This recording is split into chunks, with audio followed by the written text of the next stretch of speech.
Pemirsa, kita beralih ke informasi selanjutnya. Pemerintah Indonesia tengah mempercepat langkah pengembangan mineral strategis logam tanah jarang (LTJ) sebagai upaya menguasai teknologi masa depan. Melalui Kementerian Pendidikan Tinggi, Sains dan Teknologi Kemendikti-Saintek, pemerintah melakukan kajian sumber daya, proses pemurnian, serta penguatan teknologi dalam negeri untuk membangun industri logam tanah jarang nasional.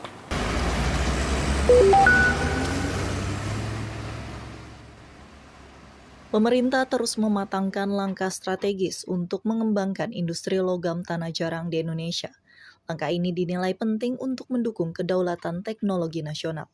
Hal itu diungkapkan Menteri Pendidikan Tinggi, Sains dan Teknologi, yang juga Kepala Badan Industri Mineral, Brian Yuliarto, dalam Seminar Nasional Logam Tanah Jarang yang digelar Ikatan Alumni Geologi ITB di Bandung Sabtu 1 November. Menurutnya, saat ini pemerintah sedang melakukan penghitungan menyeluruh terhadap potensi sumber daya logam tanah jarang yang dimiliki Indonesia.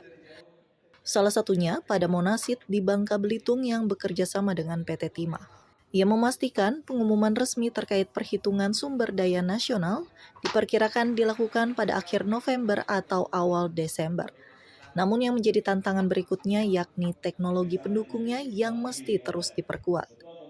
Nah, ini yang sedang kita coba dekati, ya, semua negara yang sudah mengembangkan. Kita sudah bertemu Brazil kemarin ketika mereka kunjungan, kita sudah bertemu Rusia, kita sudah bertemu Jepang, kita sudah bertemu China tentunya yang menguasai cukup banyak. Tapi semua itu kita sedang jejaki, termasuk juga kemampuan dalam negeri. Jadi nanti kita kombinasikan. Senada dengan pemerintah, Rektor Institut Teknologi Bandung, Profesor Tata Cipta Dirgantara menyatakan, ITB siap mendukung melalui penyediaan solusi teknologi dan sumber daya manusia. Tentu saja ITB akan menyediakan dua hal. Yang pertama solusi teknologi, yang kedua adalah sumber daya manusia. Karena memang itu adalah fungsinya perguruan tinggi. Kita juga tidak bisa bekerja sendirian, jadi kita akan bekerja bersama-sama dengan industrinya, kemudian dengan semua pemangku kepentingan.